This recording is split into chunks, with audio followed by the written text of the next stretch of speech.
Just accept it and move on. You're too weak to fight back anyway. Jessica's mocking laughter echoed through the living room as she lounged on my couch, casually sipping the wine I'd bought for my anniversary. An anniversary I now knew my husband had planned to spend with someone else. My name is Olivia, and at 35, I never expected to be standing in my own home, listening to my sister-in-law mock me while my husband David announced his plans to start a new life with his 26-year-old girlfriend. "Look, Olivia," David said, pacing near the fireplace where our family photos still hung. "This doesn't have to be messy. Sarah and I want to keep things simple. No legal registration, no property division. You can stay in the house for now, and everyone wins." I stood there, gripping my coffee mug so tight my knuckles turned white. 6 years of marriage, and this was how it ended, with my husband and his mistress planning their future while my SIL watched the show with barely concealed glee. "She's not even crying," Jessica Stage whispered to David. "Maybe she doesn't care as much as you thought she would, brother." Her smirk grew wider as she examined her perfectly manicured nails. "Or maybe she's finally accepting that she's not enough for you." I took a slow sip of my now cold coffee, my mind racing beneath my calm exterior. David had always been the perfect one in his family's eyes. Successful architect, charming personality, and according to his sister Jessica, far too good for plain, quiet me. What they never realized was that being underestimated had taught me patience, and patience had taught me wisdom. "Well?" David demanded, clearly unsettled by my silence. "Aren't you going to say anything?" I set my mug down carefully on the coffee table. "What would you like me to say, David?" Jessica laughed again, the sound grating against my nerves. "Oh, this is rich. She's actually going to play the dignified wife. How pathetic." But I wasn't playing. I was remembering the late nights I'd spent helping David build his portfolio when we first married, the clients I'd helped him network with through my own connections, and most importantly, the documents I carefully preserved over the years. "I understand," I said simply, meeting David's eyes. "You want to start fresh with Sarah. No legal ties, no complications." David's shoulders relaxed visibly. "Exactly. I knew you'd be reasonable about this. You always were the practical one." "Too practical," Jessica chimed in. "That's probably why David got bored. Sarah at least knows how to have fun." I watched as David grabbed his jacket, ready to leave for his dinner date with Sarah. "I'll send someone to pick up my things tomorrow," he said, not quite meeting my eyes. "We can sort out the details later." As they walked toward the door, Jessica turned back with one final jab. "You know, Olivia, some women would fight for their marriage. But I guess you're just not that type, are you?" I smiled softly, thinking of the locked drawer in my home office upstairs. "You're right, Jessica. I'm not that type at all." After they left, I walked upstairs to my office, my hands steady as I unlocked the bottom drawer of my desk. Inside lay 6 years' worth of carefully documented evidence, emails, bank statements, contracts with David's signature, and most importantly, proof of how deeply involved I've been in building his successful architecture firm. My phone buzzed with a text from Jessica. "Don't embarrass yourself by trying to fight this. We both know you're not strong enough." I didn't respond. Instead, I opened my laptop and composed a quick email to my old college friend, now a prominent divorce attorney. "Remember when you told me to document everything? I need your help." Looking out my office window at the setting sun, I thought about David's words. No legal registration, no property division. He thought he found the perfect way to start his new life without consequences. Jessica thought I was too weak to stand up for myself. They were both about to learn that quiet doesn't mean weak, and patience doesn't mean acceptance. I had spent years being underestimated by David's family, watching and waiting, documenting and preparing. Not because I expected this day to come, but because my mother had taught me that smart women always have a backup plan. I picked up my phone and dialed another number. "Hi, Marcus. Remember those investment documents you helped me review last year? I think it's time to put our contingency plan into action." The wheels were already turning, and soon David and Jessica would learn that they had greatly underestimated the quiet, practical wife who never fought back. Sometimes the best revenge isn't in the fighting, it's in the waiting. 2 weeks after David's announcement, I sat in my lawyer's office, surrounded by stacks of meticulously organized documents. Maya, my attorney and college friend, whistled as she flipped through the files. "Olivia, "This is incredible," she said, shaking her head in amazement. "You have records of every contribution you made to David's firm, every client you brought in, every late-night revision you helped with, and these investment records." I nodded, thinking back to all those nights I'd spent organizing and backing up documents while David worked late, allegedly at the office. I learned early in our marriage that David's family only respected power. I figured having proof of my contributions might come in handy someday. Maya leaned back in her chair. "Your husband thinks he can avoid property division by not legally registering his new relationship.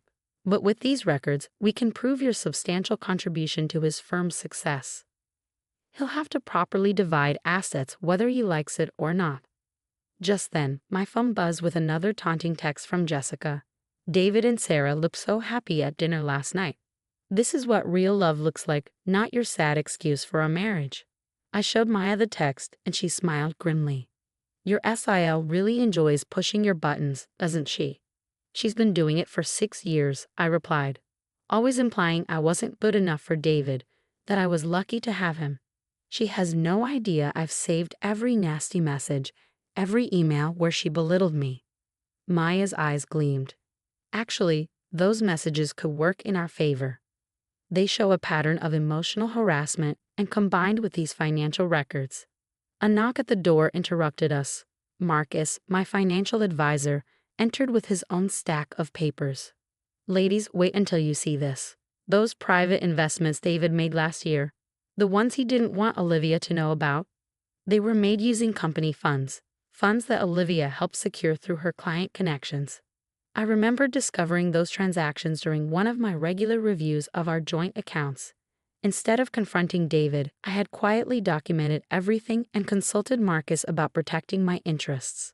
So not only did he use company money for personal investments," Maya said slowly, "but he did it with funds that Olivia helped bring in. This gets better and better." My phone buzzed again, this time with a message from David. "Sarah and I are planning to move into the lake house next month. I trust you'll handle the cleanup before we arrive." The lake house, our weekend getaway that I had found, negotiated, and partially funded with my inheritance. David had conveniently forgotten that part. "They want the lake house too," I told Maya, showing her the message. She actually laughed. "The lake house that's partially in your name? The one you found and helped purchase? Let them try." Just then, Jessica burst into the office, her face flushed with anger. "What do you think you're doing?" she demanded. "David told me you're meeting with lawyers. Are you really going to be this petty?" I remained seated, calm as ever. "Hello, Jessica. I'm just having a chat with some old friends." "Friends?" she sneered, looking at Maya and Marcus. "More like you're trying to cause trouble. David's finally happy. Why can't you just let him go?" Maya stood up, her professional demeanor firmly in place. "Ms. Thompson, this is a private meeting. Unless you're here as your brother's legal representative, I'm here to tell Olivia to stop this nonsense." Jessica snapped. "She's just proving what I've always said. She's not good enough for our family. A truly loving wife would want David's happiness." I finally stood, gathering my documents calmly. "You're right, Jessica. A loving wife would want her husband's happiness. But a smart wife?" I held up one of the folders. "A smart wife makes sure she's protected." Jessica's face paled slightly as she glimpsed the labeled tabs: investment records, client contributions, property documents, harassment evidence. You've been planning this?" she stammered. "No, Jessica, I've been preparing. There's a difference." I turned to Maya. "I think we have everything we need for now." As Jessica stormed out, Marcus checked his phone and smiled. "The preliminary audit of the firm's accounts is complete. Should I share the findings with David's partners?" I nodded, thinking of all the times David had dismissed my suggestions about financial transparency in his firm. "Yes, I think it's time they knew exactly how their money has been managed." The wheels were in motion now, and soon David and his family would learn that their practical weak Olivia had been anything but. Sometimes the quietest person in the room is the one you should watch most carefully. 1 month later, I sat in the conference room of David's architecture firm, watching his perfect world crumble. The board members had called an emergency meeting after Marcus's audit revealed David's misuse of company funds. His partners' faces were grim as they reviewed the evidence I provided. So not only did you make unauthorized investments with company money, the senior partner stated, glaring at David, but you also plan to give away company assets, including the lake house property, which was partially purchased with firm funds without board approval. David's face had lost its usual confidence. I can explain. These were temporary arrangements. Temporary? Another partner interrupted. Like the temporary clients Mrs. Chen brought to the firm. The ones who now make up 30% of our annual revenue? I kept my expression neutral, though inside I felt a flutter of satisfaction. They'd finally used my maiden name, not just David's wife anymore. Jessica burst into the room, waving her phone. "This is all her fault," she shouted, pointing at me. "She's trying to ruin David's life because she can't accept that he found someone better." The senior partner raised an eyebrow. "Miss Thompson, this is a private board meeting. Security will escort you out." As Jessica was led away, still shouting Sarah, David's girlfriend, texted him. "Is it true? Are we losing the lake house? You promised me a perfect life." I watched David's face fall as he read the message. His perfect escape plan was dissolving before his eyes. "The board has reached a decision," the senior partner announced. "Given the circumstances, we're initiating a complete restructuring. Mr. Thompson, you'll be stepping down as managing partner, effective immediately." David slumped in his chair. "You can't do this. I built this firm." "Actually," I spoke for the first time, my voice steady. "We built it together. Every late night, every client meeting, every revision. I was there. I just never needed the credit, until now." The meeting ended with David's resignation. Outside the conference room, he grabbed my arm. "Why are you doing this? I was going to take care of you." I gently removed his hand. "No, David. You were going to discard me. There's a difference."